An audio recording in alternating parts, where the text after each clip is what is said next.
ಉಂಟಾದ ಭದ್ರತಾ ಲೋಪದ ಬಗ್ಗೆ ಸಂಸದ ಬಿವೈ ರಾಘವೇಂದ್ರ ಪ್ರತಿಕ್ರಿಯೆ ನೀಡಿದ್ದಾರೆ. ಸಂಸತ್ನಲ್ಲಿ ಆಗಿರುವ ಘಟನೆ ನಾವೆಲ್ಲರೂ ತಲೆ ತಗ್ಗಿಸುವ ವಿಚಾರ. ಆ 3 ಜನ ವ್ಯಕ್ತಿಗಳು ಮಾಕ್ ಟ್ರಯಲ್ ಅನ್ನ ಕಳೆದ 2-3 ತಿಂಗಳ ಹಿಂದೆಯೇ ಮಾಡಿದ್ದಾರೆ.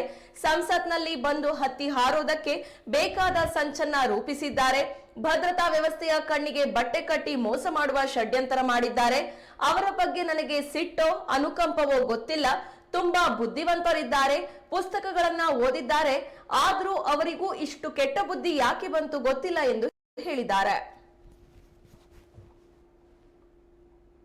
ಇದು ಅತ್ಯಂತ ಗಂಭೀರವಾದಂಥ ವಿಚಾರ. ನಾವೆಲ್ಲರೂ ಕೂಡ ತಲೆ ತಗ್ಗಿಸುವಂಥ ಒಂದು ವಿಚಾರ. ಆ ಒಂದು 3-4 ಜನ ವ್ಯಕ್ತಿಗಳು ಮಾಕ್ ಟ್ರಯಲ್ ಅನ್ನ ಕಳೆದ 2-3 ತಿಂಗಳು ಕೆಳಗಿಂದಲೇ ಮಾಡಿದ್ದಾರೆ. ಬಂದು ಅಲ್ಲಿ ಇಳಿದು ಅಲ್ಲಿಂದ ಹಾರಕ್ಕೆ ಅವಕಾಶ ಇದೆ, ಇದೆಲ್ಲದೂ ಕೂಡ ಗಮನಿಸಿ ಈ ರೀತಿಯಂಥ ಒಂದು ಷಡ್ಯಂತ್ರವನ್ನು, ಆ ಒಂದು ಭದ್ರತೆಯ ವ್ಯವಸ್ಥೆಯನ್ನು ಕೂಡ ಕಣ್ಣಿಗೆ ಬಟ್ಟೆಯನ್ನು ಕಟ್ಟಿ ಮೋಸ ಮಾಡುವಂಥ ಒಂದು ಷಡ್ಯಂತ್ರವನ್ನು ಮಾಡಿದ್ದಾರೆ. ಅವ್ರ ಬಗ್ಗೆ ನನಗೆ ಅನುಕಂಪನೋ ಸಿಟ್ಟು ನನಗೆ ಅರ್ಥ ಆಗ್ತಿಲ್ಲ. ವಿದ್ಯಾವಂತರಿದ್ದಾರೆ, ಇವತ್ತು ಒಳ್ಳೊಳ್ಳೆ ಪುಸ್ತಕಗಳನ್ನು ಓದಿದ್ರು ಅಂತಲೂ ಕೂಡ ನಾನು ಪತ್ರಿಕೆ ಮಾಧ್ಯಮದಲ್ಲಿ ನಾನು ನೋಡಿದ್ದೀನಿ. ಇಷ್ಟೆಲ್ಲ ಇದ್ಮೇಲೆ ಇಷ್ಟು ಕೆಟ್ಟ ಬುದ್ಧಿ ಬರ್ಲಿಕ್ಕೆ ಏನು ಕಾರಣ?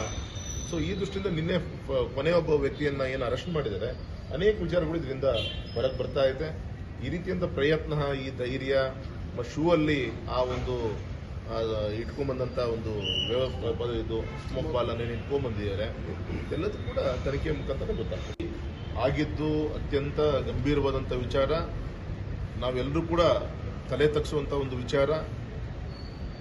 ಆ ಒಂದು 3-4 ಜನ ವ್ಯಕ್ತಿಗಳು ಮಾಕ್ ಟ್ರಯಲ್ ಅನ್ನ ಕಳೆದ 2-3 ತಿಂಗಳು ಕೆಳಗಿಂದಲೇ ಮಾಡಿದ್ದಾರೆ. ಬಂದು ಅಲ್ಲಿ ಇಳಿದು ಅಲ್ಲಿಂದ ಹಾರಕ್ಕೆ ಅವಕಾಶ ಇದೆ, ಇದೆಲ್ಲದೂ ಕೂಡ ಗಮನಿಸಿ ಈ ರೀತಿಯಂಥ ಒಂದು ಷಡ್ಯಂತ್ರವನ್ನು, ಆ ಒಂದು ಭದ್ರತೆಯ ವ್ಯವಸ್ಥೆಯನ್ನು ಕೂಡ